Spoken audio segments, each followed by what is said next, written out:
everybody for your time tonight. Adrian Harrison from Huobi, Australia. So Huobi is one of the largest 3 crypto exchanges in the world. We've recently launched in Australia. We launched on the 5th of July. We have, about 12 staff now, looking to build to about 20. Had a really successful launch party down in Melbourne. About 430 people came, so it was a great vibe.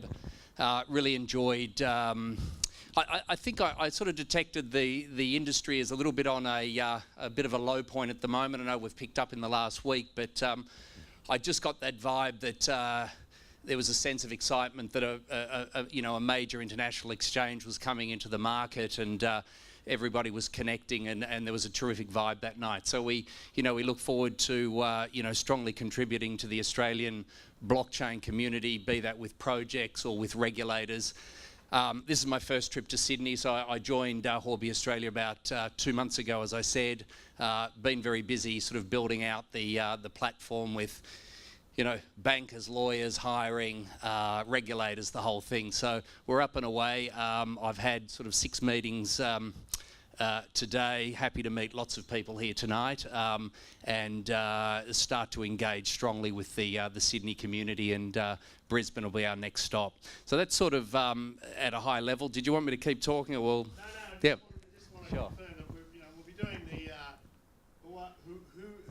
Huobi.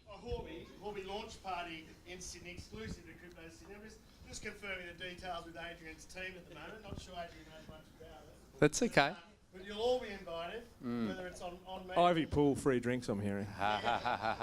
Look, the feeling I got from my meetings today was that people were surprised we didn't kick off with more of a sort of a bang, but everyone seems to know about us in Melbourne, but not Sydney. So I think we need a party, so all right. Exactly.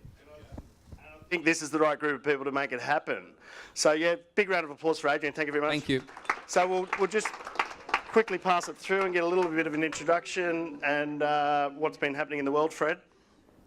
Yes, my name is Fred Schebesta. I'm one of the co-founders of Finder.com.au and HiveEX. It's a OTC desk here in Sydney. Obviously, we're marketing around the world. And actually, Toby and I, we just got back from South Korea at Consensus and got a lot of new angles, a lot of really interesting perspectives, from buying a pizza with Bitcoin to Bitcoin cafes to like where this whole place is going. Really incredible time. Yeah, keen to share. Awesome. Toby. Yeah, so I'm Toby or Tobias Abi, depending on how you know me. My background's been in derivatives trading. Since then, I've been investing heavily in the space. For 2 years, more recently, I have formed a private investment vehicle called Polybius Capital. We work with and advise a lot of ICOs and have done many strategic partnerships along the way. I'm also working with the OTC, advising IR and helping build their operation out.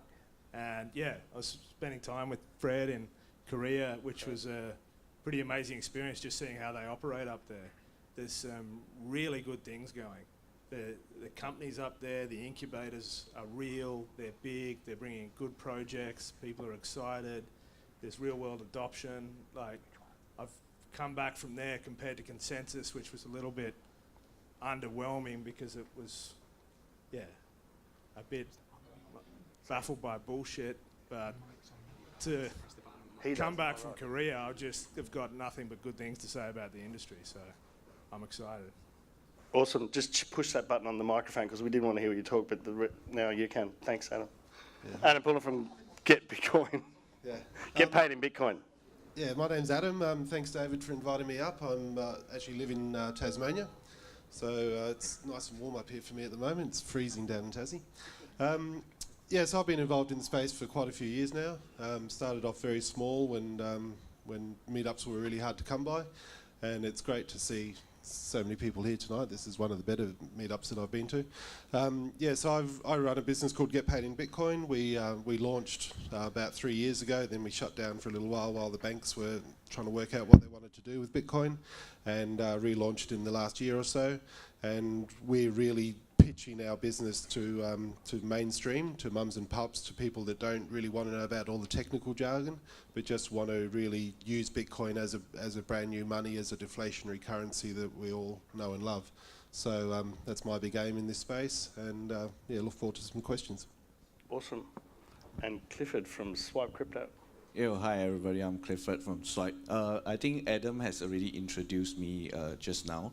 So we actually are functioning a lot in Indonesia, and for Indonesia, one of the key things that we hope to is to bring value to the normal app users, because there's really, everybody has a handphone there, but not everybody has a passport or a ID card. So we hope to give them value by rewarding them with the tokens every time their data is being monetized, so that these folks, some of them that can just afford 3 to 4 days or worth of mobile data a month, hopefully we can help them to achieve maybe 8 to 10 days worth of data in a month. Excellent. Well, thanks for that. So I want to open up to the floor for some questions, but before I go there, I just wanted to ask Adam a question. Get paid in Bitcoin, and how are you interacting with superannuation funds and the regulations there? Yeah, well, we work with after-tax income, and so like at the moment we're focused on wages, and yeah, like I probably Lasanka could give a little bit more insight into superannuation, but we want to look at that in a little bit. But yeah, I reckon once people register their super fund with us, set it all up, there's a chain of custody there for Bitcoins, and we could send Bitcoins directly to the super fund if they wanted to. Having said that, I'm a big believer that you don't really need Bitcoin in super. It's quite as handy outside of super, as long as you sort of look after the capital gains tax side of things, because because people are receiving it in wages and receiving it in small amounts. I think you can argue that it's not an investment, it's a currency that you live with. And so we might have to challenge the ATO down the track a little bit on that, but that's my point of view at the moment. Excellent. Quick question for Adrian. Interesting to see you partnered with Blockchain Global.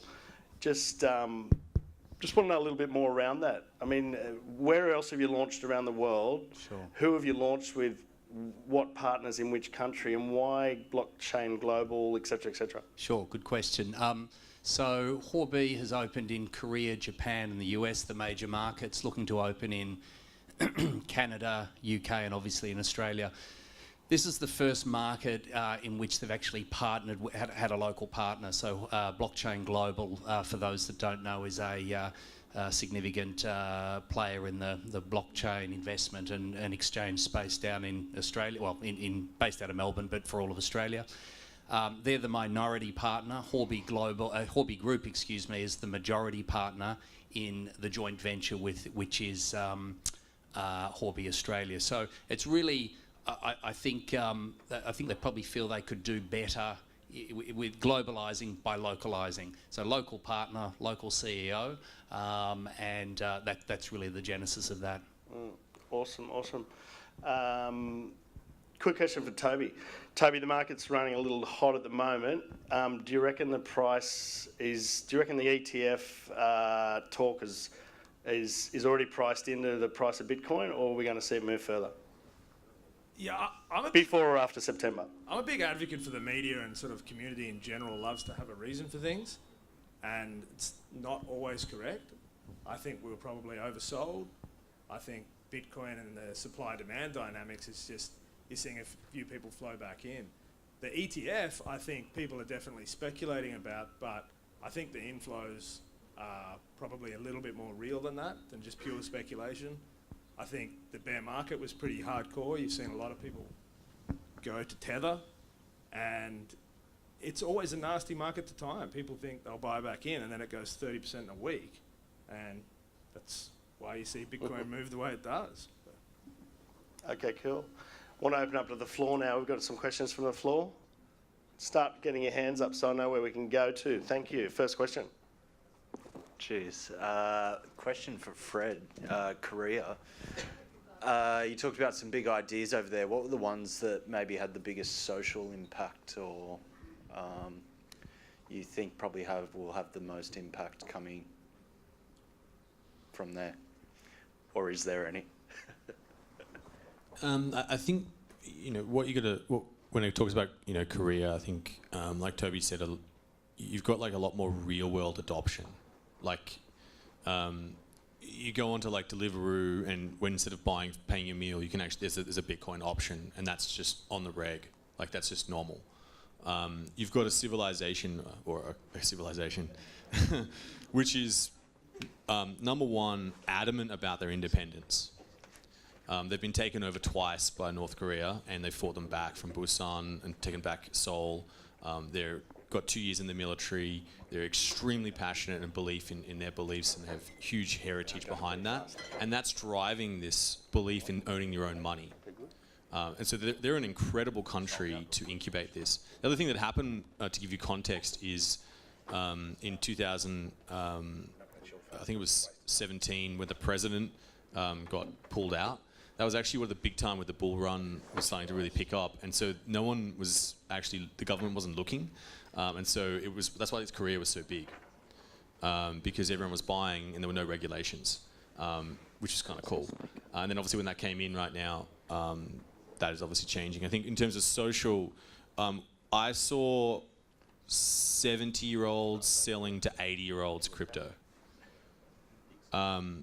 I saw rooms full of investors with from early millennial up to older generations pitching the same pitches that we see, and buying in, right? But the difference is they buy in sort of groups, if that makes sense. It's like one person is kind of the investment leader, and then if you convince that person, then everyone follows them, if that makes sense. It's kind of weird, bit different. I'm like, it's a different mindset, and once you understand that, you can understand it. But literally, like, yeah, the 70-year-old knows more about crypto, and they got them in, and a lot of these older investors are holding huge amounts of cryptocurrency, huge amounts, and they just followed the leader, and they bought whatever they was told to buy, and that's why Korea's got immense amounts of buying power when it comes to ICOs, it comes to investment. In terms of trading and that adoption, it's just normal to trade and buy and be involved in cryptocurrency. That's just normal. That's not like a weird thing. You had Bitcoin cafes, like literally on the end of our street at the hotel was an entire cafe selling coffee, and they had charts where you could obviously trade and buy and do certain things. The only reason I noticed is because I saw the green candles. I was pretty happy about that. But So quick, thanks for that, Fred. Quick question up the back here. A question for Adrian, Tim McNamara. Hi, Adrian. Hi, Tim. With respect to, and I always get pronounced it incorrectly, Huobi or Huobi. That'll do.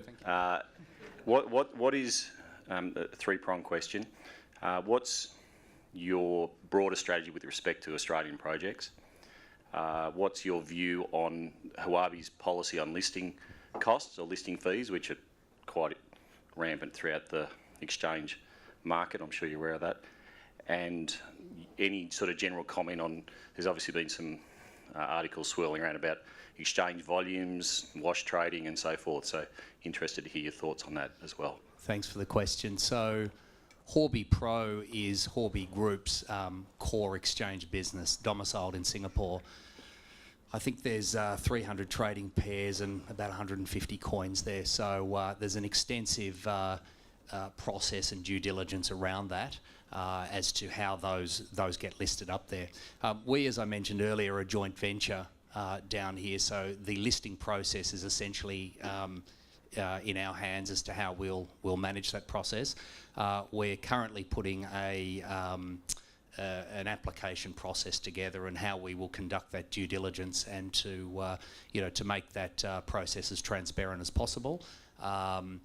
So I think first and foremost we need to, what we'll do from a sort of a top-down industry analysis to see that the blockchain project in question, or that we're doing due diligence on, has a viable or plausible use case. We'll be doing due diligence on the background of the management, etc. And something that's also important to us, of course, being an exchange, is the user base or the investor base that by listing a coin can come to our exchange. So we'll be releasing that or happy to discuss with projects in Australia and for that matter around the world, what our listing process will be. In the next 2 to 3 weeks, we'll have that ready, and we'll make some noise on social media and other groups. Don't know. We're just thinking about that at the moment. My understanding from Huobi Pro is that there is. Now the dynamics in different markets are different, so there may well be, and there may well be, you can't charge Bitcoin a fee, but others you might be able to, and so we'll come out with that, and we'll be transparent in that. Did I answer all your questions there? Oh, wash trading. I can't really comment on Huobi Pro. I read the same press as you do about many exchanges in the world, including references to Huobi Pro. I can't verify that. We're certainly not at the moment. Yeah, look, I don't have the data to answer that. What's your view on that? Is that something that you have a strong view on, or? Check 1, 2.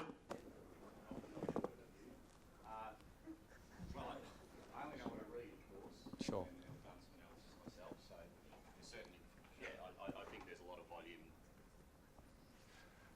I think there are cases where, many cases where the volume reported is not reflective of the actual trading activity, and you've seen it with respect to the F coin, I think it is, and some of the various models that have now been presented by the exchanges to drive volume to their trading volume to their exchange. So, sure.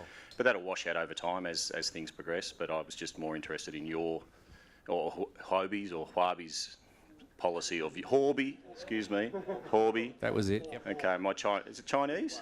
It is Chinese. My Chinese is a bit. It's not great. It's global. But yeah, more interested in your view from Huobi's perspective. Thank you. Yeah, no, I think we read the same press, so I've heard similar things. Let's leave it at that. No comment there from Huobi. Any more questions from the floor? Where's the hands? Great, we've got one right here, and then we'll shoot across to the other side. So 2 questions. Right. So, if somebody pays for an exchange listing in Singapore, does that get aggregated across all of your countries, first and foremost? And then the second question is, how do you set the value of a token when you decide to list them? How do you set the price? How do we set the price? The listing price? Yeah. We haven't determined whether there will be a listing price or not, so I can only speak on behalf of the joint venture. I won't speak on behalf of Huobi Pro. No, but what I'm getting at is, let's say, for example, Bitcoin comes to you and is unlisted, but they're trading on 15 different exchanges, and the aggregate average daily price is $5. Right. How does Huobi then determine what price point they will then list the token on your exchange at that point? Do you take an aggregate of all of the other exchanges? Is it a median? How do you set that initial value? So you're talking about coin-to-coin pairings? Is that what you're talking about? Bitcoin versus something else? Yeah, coin-to-coin, exactly right. So how do you set the, let's say, BTC to Haven or whatever it may be? How do you set that Haven price? Sure. Okay. Look, to be honest, I don't know, and I'll tell you why. We've launched with fiat to crypto, so we've got 10 pairs at the moment, Aussie dollar to 10 coins, including Power Ledger, which is the Aussie coin on there. In end of August, I anticipate, or start of September, and we're going through this process now as to which coin-to-coin pairings we'll have. We'd anticipate having sort of 30 to 60 coin-to-coin pairings, or coins with various pairings coming on early September. So we're going through that process now, so I don't know how we'll determine that initial price. But if I could ask, even at a fiat to coin, so let's say Power Ledger, right? So Power Ledger's got trading volume across different exchanges? Yeah, I think the answer to your question is it's an auction. So the buyers meet the sellers, and wherever that price crosses, no exchange that I know of is setting the price of a coin. So a lot of projects will engage a market maker, and they might encourage them to set the price in a certain direction. But from my understanding, the exchange is just a platform for bids to meet offers. So it's real-time live trading. Yeah, absolutely. Unless the... Yeah. Next question.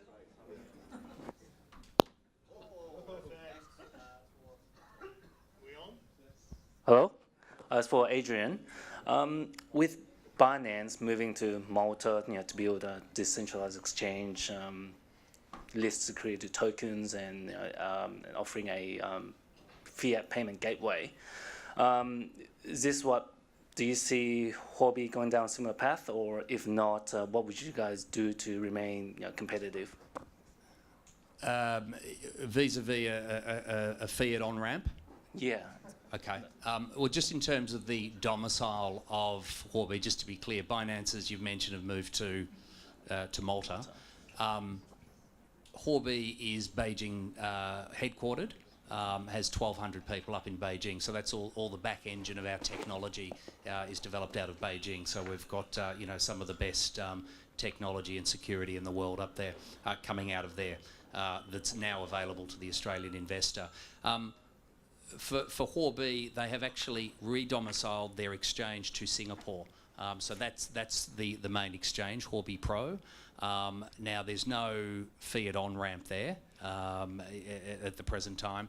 The fiat on-ramp for Huobi is effectively the first one at the moment is in Australia. So 10 Aussie dollar to coins is the fiat. The rest is coin to coin, and we'll be tapping into that that extensive liquidity coming out of Huobi Pro Singapore.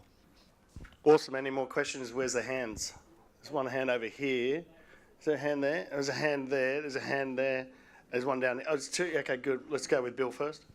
Yeah, for Clifford on Swipe. How do you differentiate yourself from ADX in the Philippines? And from there, can you repeat what major funds you had on board? Okay, the major funds that are on board us are TLDR from UK, Kinetic from Hong Kong. Actually, we also have an unofficial fund that came into us is Autonomy. Autonomy's founder is Tong Po. He was from FBG. So let's keep this within this room because he don't want his name to be. Sorry, what was that one? Okay, I missed that.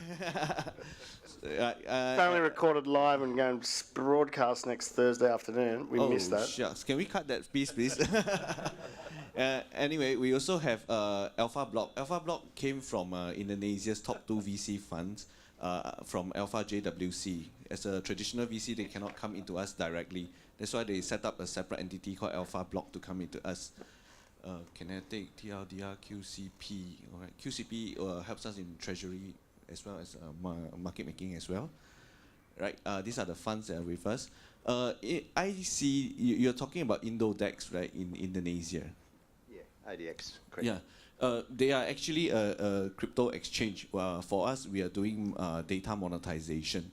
So it's different business model actually. They were giving the free internet. Which group is that? Is that ADX? That's NIX. What? That's ADX. Yeah, ADX. Yeah, they're giving the free internet for users in the Philippines. Oh, Philippines. That's a different. Yeah. Sorry. For Philippines, we are not giving out free data yet. Philippines, because we work with MyPhone there, what MyPhone gives out is actually physical products. A little bit of history of from us is when we started off doing rewards distribution, we gave out physical products, and it was a nightmare, logistic nightmare. We have more than 50 distribution centers, but the Philippines have more than 1,000 islands. So people go island hopping, and when they reach the shop, we tell them, sorry, it's out of stock. And they give me a very good review on Play Store. Right, then we come to Indonesia. We got a little bit cleverer. We say no more physical. We give handphone loads because it's digital. The problem is after Indonesia's successful launch, we received inquiries from Zimbabwe, Kenya, all these countries, and asking us to implement our solution. That's why we started looking for another way to reward users globally, and that's why we stumbled upon cryptocurrencies, right? Because we have to set up a lot of back-end support, to do the handphone loads to all the different mobile phone providers. So the process is actually quite a challenge, actually. Awesome, congratulations. Now, hands up questions, where are we at? There's one down the front, there's one at the back here, Lasanka. Thanks, DJ. I got a question for Adam Poulton. I actually met Adam in, I think, 2012, early 13, and I took a lot of inspiration from hearing about his business on enabling people to get paid in Bitcoin. You know, at that time, I guess I thought it was a bit early, but I'd be keen to see what Adam thinks about, you know, where the market is right now. And, you know, I think, you know, we all think about Bitcoin and crypto as a pretty solid investment case and all that kind of stuff. But I think getting paid in Bitcoin and being able to pay for goods and services in cryptocurrencies is a pretty cerebral part of developing this ecosystem. I'd like to hear what Adam's thoughts are on, you know, where that market is right now and how he sees the market developing. And then I've got another question, but Adam, I'll let you go now. Okay, thank you. Yeah, we've both been involved for quite a while, haven't we? Yeah, so I got involved in Bitcoin, like you said, 2012. It was after 4 years of research into the financial system. I remember several times during 2008, 2009, just my brain was sort of breaking because the financial system was in chaos, but no one could really tell me why. And so I had to do my own research, try to figure out what this thing was, how it worked, what money was. Takes you down a path where you learn about gold and silver.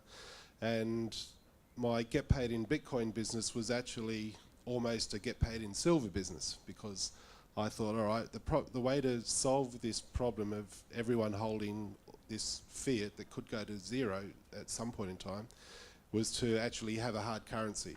And the solution that I dreamed up was the easiest way to get that hard currency into people's hands, into their pockets, is actually for them to receive wages in it. So yeah, so I started looking into paying people's wages in silver. That was a very hard logistical problem, and I sort of put that to the side, yeah. And then Bitcoin came along, and it sort of took me a few years to get my head around Bitcoin. As everyone here in the room, I'm sure you've gone down the same path. But yeah, to me, this was the hard currency that we were looking for that could actually perform in the 21st century. So yeah, so I've dusted out the old business case and reworked it to make it get paid in Bitcoin. I still think we. Good work. What sort of turnover are you doing? Pardon? What sort of turnover are you doing? Still reasonably low, like compared to a lot of the exchanges. A lot of the people that receive wages in Bitcoin, it's like $20 or $50. They're really just sort of dipping their toe into the water. Yeah. But I mean, I'm quite proud of the fact that about 20% of the people that use our service, their first ever Bitcoin transaction was from us. Yep. A KYC on every transaction, or just the first transaction? Well, just quietly, none at the moment. We're just. No, I thought the government implemented that. Any transaction had to have They did, but there's your customer. There's a 6-month window to. 6 months. Yeah. For existing businesses. We'll move on there to the next question, then, ladies and gentlemen. So when the website gets relaunched, that will be there and will be. Oh no! Don't get me wrong. That was a fair income question. Yeah. Yeah, but because we investigated it for our own business, exactly, and we wanted to do it through the super funds. Yep. And then we got told by Alex from the BitPos machine why he sold his business, because the government implemented KYC on every Bitcoin transaction through his ATM. So he was out. Yeah. But I'm not dealing with cash. I'm dealing with direct deposits into my bank account. It's slightly different, but we'll KYC people when they register. We've got a very low risk profile in the fact that people, we receive the wages from a business. So it's all right, mate. I'm coming to you. Don't worry, it's all good. Final question from Lysenko, please. Question for you, Toby. You're running the Independent Reserve OTC desk. How do you guys help ICOs in Australia? And I know there are quite a few now. It'd be cool to find out. Well, with the services. Yeah, that's correct. Yeah, it's a full suite. Like, we can help with the liquidation of all the currencies, advising on volatility, whatever's needed, basically. So the main thing is taking the large sums of money that are raised and selling them down in an efficient manner, which it makes it a lot easier when you're using an OTC service, because the pricing is unbelievably sharp. You can move money without any limits, so it really streamlines the process of them taking the project and getting it funded in boring old fiat. Awesome. Hands up. Who's got? Oh, hang on. Another question on the back here. Sam, out the back. For the guys that just returned from Korea, apart from the sparklers, what were the 2 best projects that you came across, do you think, in terms of an investment decision or option for the crowd to keep their eyes open for? Well, I spent a lot of time with the Hash guys, and they've got a really interesting project called Contents Protocol. That it's basically a Korean competitor to Netflix. They have a really good business case. They're raising money in private round at the moment. They're letting people in at the same rate as they have the major VCs. Hash does an amazing job in incubating these projects. The other one is literally so hot I can't tell you about it. I think I know which one you're talking about as well. Later. Yeah, are you talking about with iFlix as well? That was the other Hash project. That's a hot one. Yeah, that's a good one. I think that'll be... Not Raven. Well, Raven's obviously smashing it, but, you know, got to buy more Raven, especially you, David. Yeah, I think that the really interesting thing that we saw was there was for example, another one called Terra, and it was a founder of a major e-commerce site. And the way they pitch their ICOs is slightly different there because you can't actually say buy my shit basically. And so they just sort of present the technology. And Terra is really interesting because what they've established and understood is, like WeChat, a lot of payments happen within their app and their ecosystem, so you need adoption really fast. And they could have about 20% of the e-commerce market already. And they were basically pitching to have some sort of stable coin or things like that. Really interesting mindset, but is they just basically want to take over the entire space and move with partners and actually get the stablecoin adopted really, really fast. So a lot more angling towards, I thought that was a great project. I thought that was, I think it's going to be super, super hot. They're like the founder is basically the guy that owns he's the chairman of the e-commerce site. And then they've partnered with all the other big e-commerce sites in Korea, and I think it'll do really, really well. And not that I own any of it or anything like that. There's a lot of people from a lot of countries there, and we spent quite a bit of time with the guys from DNA, and they have an amazing suite of projects and only really incubate what they consider to be the best. And the one that really took or captivated me from their stable was a project called Good Money. They're trying to roll out an online bank. It's going to be a monster. Pure mobile online bank. It's going to have a stable coin. It's going to have a security token attached to it. Social impact. Yeah.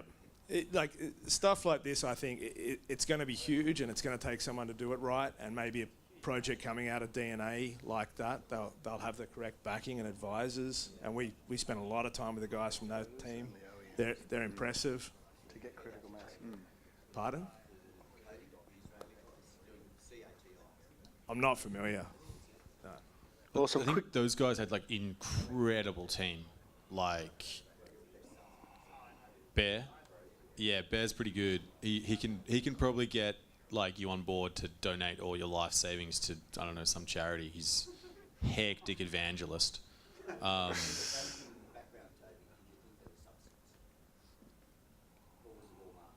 No, it's not all marketing, and I think they're really going to captivate the sort of millennial crowd in the US. There's always criticisms and feedback, and we're in close contact with the team now, and I think there's a lot of complications around how the stablecoin works and the stability of that. Some of the explanations they gave us about the mechanisms behind it were a little on the complex side, and I think to get that mass user adoption, that needs to be sort of streamlined and simplified. But the message is powerful, and I think mobile banking's coming, and it's going to basically shake up the existing established banking world, and now you're seeing crypto growing exponentially, that they're going to work hand in hand together. Awesome. I think one of the things I thought, which was really, really interesting, and a different sentiment, I think, to New York, but particularly very strong coming out of Korea, is many people skeptical about tokenomics, and are they going to get their money back, if that makes sense. Like, they're really hardcore, I don't know if you notice that as well, like, and just direct questions about tokenomics are just getting shut down, because if you don't have that, the people just aren't investing. Whereas in New York, it was really hypey. Yeah. Like, really, like, I'm building a pizza company and they're going to tokenize it. Just wacky stuff like that, right? Cool. Let me just cross back to Clifford. Quick question from Clifford. Mate, how are you going to get that scale up? How are you going to get that adoption? Are you going to be partnering with the OEM, the mobile operators? And how's that going to work for you in that part of the country, in that part of the world, you know, with the whole crypto play? All right. For adoption-wise, in our traditional app, what we did was we do preloads with the OEM. So before they sell into the market, our app is already embedded. The latest version is embedded into the ROM. The users cannot even delete it. Right. So basically, we just rob them off their lock screen. Now, Indonesia, we took another approach. We used a referral approach, and it went crazy for 1 week, whereby we are getting more than 30,000 downloads in a day. However, we still feel that doing a B2C approach in getting users is very painful, very slow. You are looking at the cost of acquiring a user at around 30 cents USD to 50 cents USD. You know, that's the rough range. No, that's because in Indonesia and Philippines, if you are looking at AB countries, you can be looking up to $8 to $12 a user. That's the type of cost, that's why for us in the in a Swipe Crypto approach, we're using an SDK approach that can work with any app developers. So long as we can pull in 5 or 10 apps to work with us, then we can gain access to their users immediately. At the same time, for these users, one of the things that we noticed, in the recent Facebook Cambridge Analytica issue is that, users are actually not protected at all. So right now, the thing for users is that we are not just going to protect your data, we're still going to pay you for wherever we use your data. So we want to give value back to the people, and everybody just use your phone as per normal, right? I mean, you switch on your phone 50 to 200 times daily, and you're just not aware that actually there's value behind it. So we hope that especially the guys from the poorer guys there that need some help financially. Of course, we are not going to let them make a career out of using their mobile phones, but it's just to supplement some of their income. Nice one. That's awesome, and thank you very much for that answer. I just want to pass over here. One of my oldest friends in the house, Terry. Have you got a quick question? Yeah. My quick question is, you guys do not seem to understand the national security implications of what you're doing.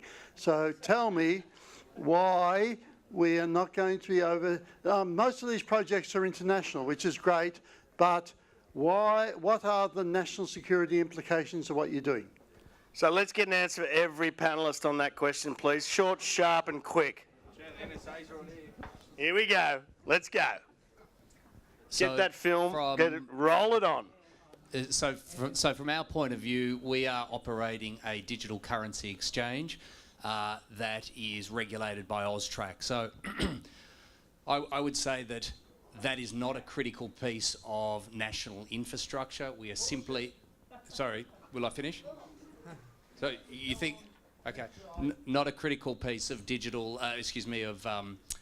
national infrastructure. We're simply creating a marketplace for blockchain projects to list coins and allow a secondary market in those coins. Now, where there may be national security implications in that is around anti-money laundering and counter-terrorism financing.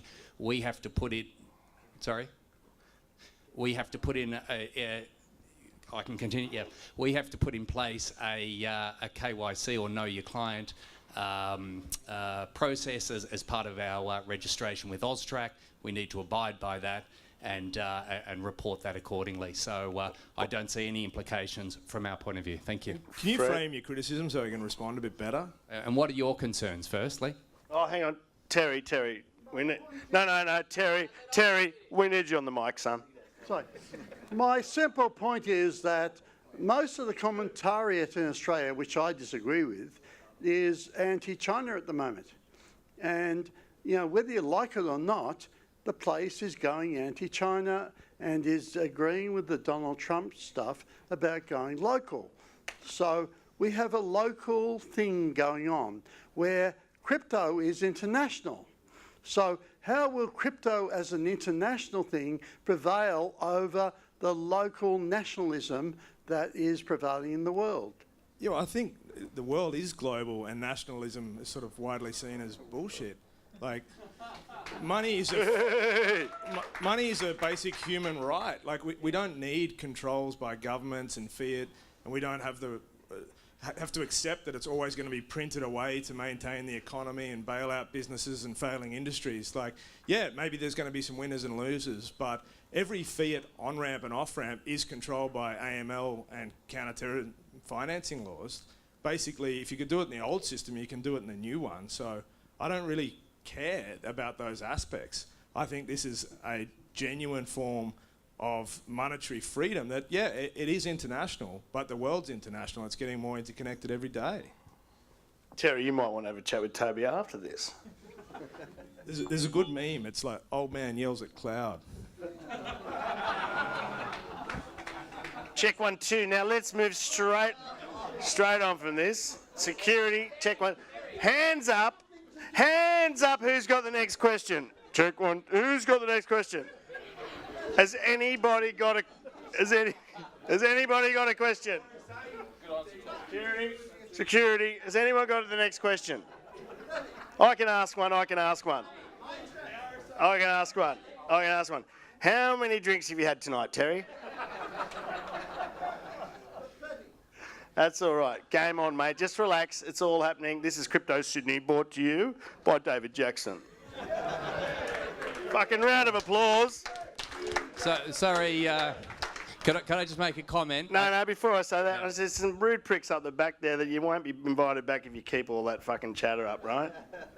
All right? This is question time. Back to you, Adrian. Special guest. Adrian's flown all the way out from Melbourne here today. That's all right. So, special guest. Back to you, Adrian. I just want to acknowledge Terry's concerns, and I think they're valid concerns to think about national security, etc.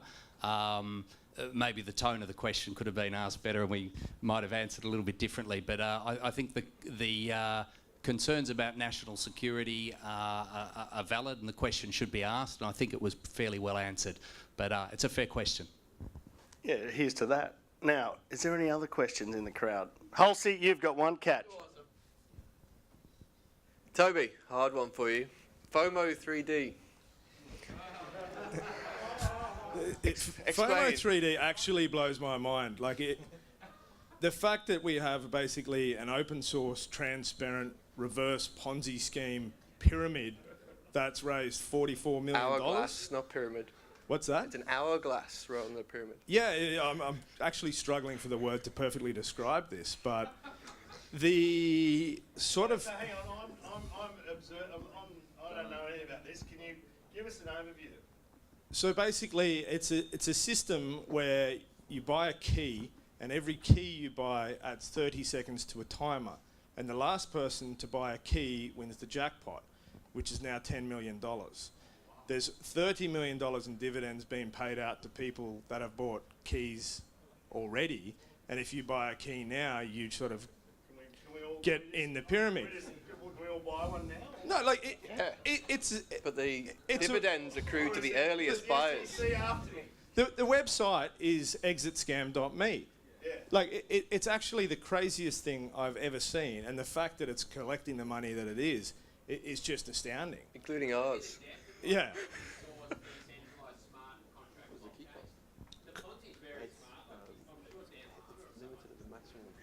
Yeah, I know. I've seen those concerns because we're in the same community, Sam, but I don't think it's the death of Ethereum.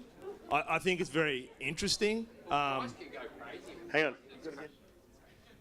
And the concept of it to me is mind-blowing. You know, the bots will always bid. It will never end. The pool will always grow. The supply will get sucked out of the Ethereum non-stop. I don't think bots will ever stop on a 24-hour one. Like, what if they bring out a 90-second one, which I believe they have?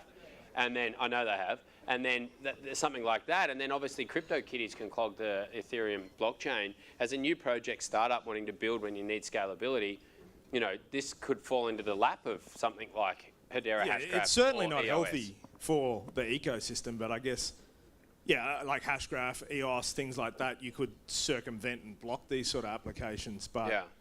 I haven't made up my mind that this is going to kill the network that it runs on. So since you invested in FOMO, what's your return? Awesome. No comment. Check. We'll cover to the next question. Any more questions on the floor over here? Any more hands up? Any more hands up? Any more hands up? Couple of things I wanted to say. There's James Livingston's in the back of the room here. Do you want to put your hand up? Or do you want to put your hand up? And beer, that's it. So everyone turn around and have a look at James. If anyone ever needs any financial accounting advice on crypto, this is your man. One of the best accountants in crypto in Australia. Help set up the independent reserve business. And on that note, I just want to. So what was that? No, mate, hang on. On that note, I just wanted to say. Hey, everybody, focus. Yeah, here's a question. Quick question. Stand by. Hi, sorry, just quickly, is it Adam? Yep. So comparatively to places like Korea to Japan, where crypto is obviously functioning in kind of, I guess you could say, mass adoption almost, what is the paradigm shift you would say that needs to happen in Australia to actually get to the same level that they're at? Compared to Korea? Or Japan? Or Japan, yeah. I don't know. There's a lot of people, I think, trying to answer that question, and I don't think anyone's really hit the nail on the head yet. I hope that my wages solution is part of that solution, but we'll just have to wait and see. We've unfortunately got a pretty stable banking system, and the dollar's pretty stable from what the mainstream populace think. They don't really see the problems with the dollar, and so yeah, unfortunately, you haven't got much more insight than probably the rest of the people here. But I think what you're seeing going on, like, it actually sort of couldn't be better for crypto in Australia. We've had the Banking Royal Commission. It's just turned up nothing but sort of ugly truths about the traditional banking sector. It's, yeah, Australia, we don't need trusted currency because we work in an environment that has great legal system, a good banking sector, and we haven't had the need for this sort of trustless.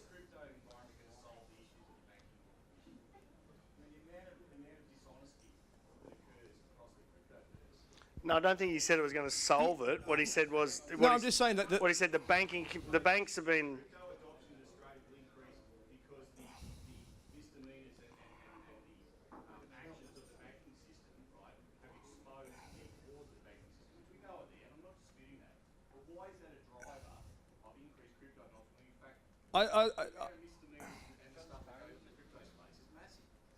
Yeah, I think it's pointing. Hang on. By the way, because we're recording this live and it's going to be played next week, you need the microphone to talk in future, please. Tim. I just think it's pointing out the flaws of the existing system. I'm not saying it is a perfect system. Crypto is this unfettered, pure capitalism, rife with scams and scandals. But Tim, catch. You ready?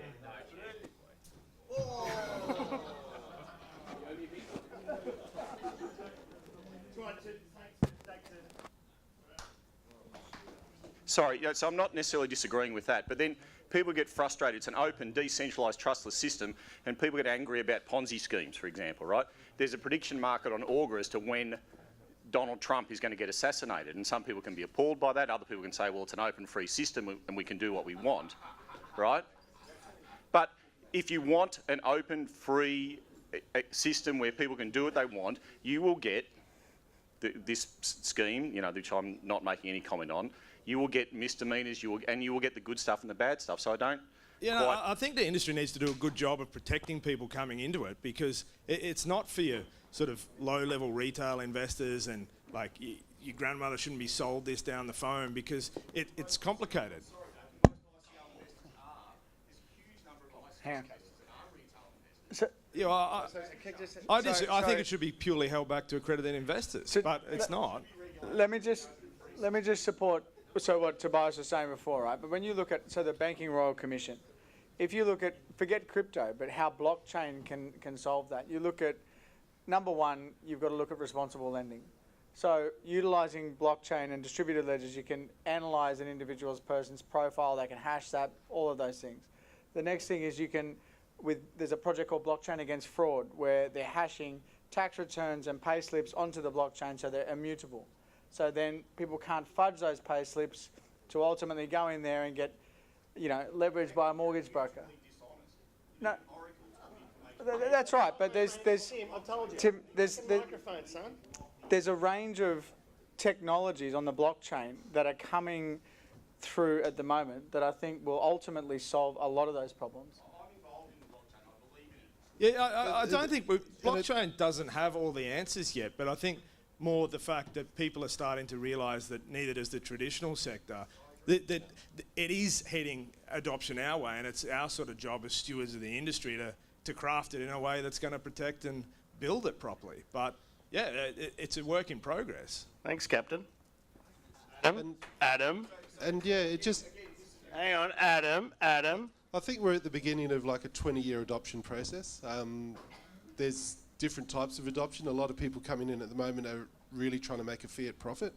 There's a lot of people in this group that I've met earlier are base level Bitcoiners. They just want Bitcoin to save it for their retirement, and that's their total involvement. And I think that's a great use case. And if we can get that message out to people about the different varying levels, you can use it as a currency or you can speculate in these ICOs. That's a very simple message that a lot of people aren't getting at the moment. They feel like they've got to jump in on the latest ICO and make 1,000% or 10,000%. Awesome. 3 questions left, and that's a great answer. Thanks to Adam. 3 questions left. Hang on. Stand by. What was that? Mate, you just relax up the back there, please. You've been talking all night. Just relax. 1 question here. Which way is this? There we are. While we're on the topic of adoption of Bitcoin, and if we just pull it back to Bitcoin, which is essentially giving people the power of their own currency, transfer of value has always been a coordination mechanism. How much of it is it going to have to be? How much of society do we think is going to have to actually understand the fundamentals of what this currency is for it to get to mass adoption versus things already being put in place where they're using it without realising? Like, how much are we wanting people to understand what it really is? I think we'll get, like 2 or 3 years down the track, we'll get to a point in time where an AFL footballer will say, look, I own Bitcoin, I get paid my sponsorship in Bitcoin, I pay my bills with Bitcoin, and a bunch of people, like millions of Australians, will go, oh. Is he under the salary cap? Yeah. They will just say, all right, well, if he can trust it, I'm in. I don't have to know about the blockchain. I don't have to know about all this other stuff. The wallets will be a lot better than what they are now, and we will get that big move into. We're going to maybe get to a point where kids in high school who don't do economics, this might be part of the curriculum in 10 years of this is how the monetary system works. These are your They don't options. even teach the regular monetary system. Yeah, that's what I mean. Like no one's even teaching the real. Like, I think people will learn when there's people using Bitcoin openly and publicly, and they're doing quite well. Thank you very much. Yeah. And they will be leaving the other people behind that have said, "Look, I'm not going to adopt this brand new technology that can do wonderful things," and they will be forced into the new world. Yeah, and crypto and blockchain is now in the CFA exam, which is the global benchmark for the finance profession. So, boom, boom. Okay, well, ladies and gentlemen, I mean, there's a few hands up, but we're going to sort of have a little bit of a wrap up here, a little bit of networking. We're going to empty the fridge because I paid for all the beer, so we've got to make sure we drink it. I know you got your hand up there, but I think we just need to. That's my wife. Can you put it on the microphone? Yes. Yes, sweetheart. You're talking in front of 150 people. Oh. So, hang on. I'm just about to wrap it up, darling. Are we okay? I'll be 3 hours. When you're coming home. I'll be probably tomorrow morning. I've got the CEO of Huobi Australia from Brisbane. I've got the #1 entrepreneur in Australia, Fred from Finder, and I've got the biggest crypto trader in Australia, Tobias. I've got the guy who only pays people by Bitcoin, and I've got this guy who's flown in from Singapore, from Swipe Crypto. Thank you. Okay, I'll talk to you later, darling. So what I wanted to say was, I think we just give each of you guys a little wrap up. You can have a little couple of minutes or a minute each, just to have your little podium of time. Thank you very much for the questions from the floor. If there are, no, that's good. If there are any further questions, this night normally carries on till the late hours, and we're going to go downstairs to the cidery bar after this. So let's have a little, what's it called? Wrap up, wind up. Yeah, a little sort of sermon from each person. Again, thanks everybody for your time tonight. I look forward to bring Huobi up into the Sydney and other markets in Australia. I can't hang around for drinks. I've got to fly back to Melbourne tonight, so I'm going to leave the stage very shortly. My final thing would be to say that we are here to be very supportive of local blockchain projects. So if anyone's got a project and they're looking to list, as I said, we'll have the listing criteria coming out in the next few weeks. Would love to hear from you. It's Adrian at Huobi, that's HUOBI.com, Adrian at Huobi.com. Love to hear from you. I'd also love to hear from any market makers in the room. We've just started. We're obviously looking for volumes, and we can be very competitive on that. So we'd love to engage with market makers as well. Thanks very much. Awesome. Thank you, Adrian. Big round of applause for Adrian. I just wanted to talk a little bit to adoption. And if you study humanity, humans only do stuff when there's extreme pain or a massive opportunity. So if Australia was to experience extreme financial collapse, I think that might move some people. If they started getting their wallets affected, they lose their homes, whatever it may be, you're going to have some motivation. Or a war starts and things start really hurting. I think on the other side, opportunities tends to be, you know, the internet really grew, let's say, from potentially pornography, because it was easier to access. That's the way. Is that where you started, Fred? Yeah, actually, I built a porn site once, but I think too many people went there. Finder.com. No. Oh, findher.com. that was Find Her. Or Find It. Sorry. But if you think about, like, I guess, what are the opportunities that it allows to happen that it normally wouldn't allow? And I think when we have a really, really killer use case, like I think Adam's example where you can actually offset some of your wages and things like that to make an investment, I think that's awesome because people just spend their wages in general. So that's incredible. I think if we get more and more of those kind of use cases and opportunities, you're going to get more adoption. Awesome. Big round of applause for Fred Schebesta from Finder and HiveEX. Yeah, so I think I'll just end with sort of my outlook on the space, which I think it's sort of the time that rubber's hitting the road, and you're seeing basically a lot of altcoins come under a lot of pressure right now because they're basically being uncovered either for not delivering on what they said they would, useless tokenomics, not having a real use case for blockchain. You're seeing a lot of weight of money going back into Bitcoin because it's always nailed its use case from day one. It's an amazing store of value. It's doing a good job of that, and I think being the most sort of real project out there, it's exerting its dominance again. Obviously the number 2 in the space, and maybe number 1 one day, is for the smart contract platform. Ethereum's stumbling at that job. Maybe it can sort of pick up its pace and get to where it needs to be, but in the meantime I think we're going to see some big shifts in the space. I don't know who's going to win that race, but I think you need to be looking at all sorts of platforms. Like, you've got EOS, we've got Hashgraph coming, you've got fast blockchains like Definity, we've got new consensus mechanisms like Algorand, and even things like that are actually looking to solve the that problem of medium of exchange. And I think it's going to be a really pivotal 6 months to 1 year where we actually sort the wheat from the chaff and see what's going to dominate this blockchain industry going forward. Awesome. Josh, can you be quiet up the back there? And just everyone, we've got like 2 minutes to go. And as I said, this is my event. You don't talk unless I'm allowing you to. And Adrian, round of applause, you got to go. Great. Thanks, mate. And we'll wrap it up with Adam and Clifford, and then let's have some beers. Yeah, but I want a beer as well, so just 1 minute. I'd encourage everyone to have a look at the website, start getting $5 or $10 or $20 of your weekly wages in Bitcoin. I think it's a really good way to support the local merchants around the city that are accepting Bitcoin, because I've seen it happen. They adopt and then no one uses it, and then they don't or de-adopt. So thanks, DJ, for tonight as well. Mate, thanks for coming up from all the way from Tasmania. And lastly, Clifford, talk loudly, mate. Tell them all to shut up, because you've got lots of stuff to say here.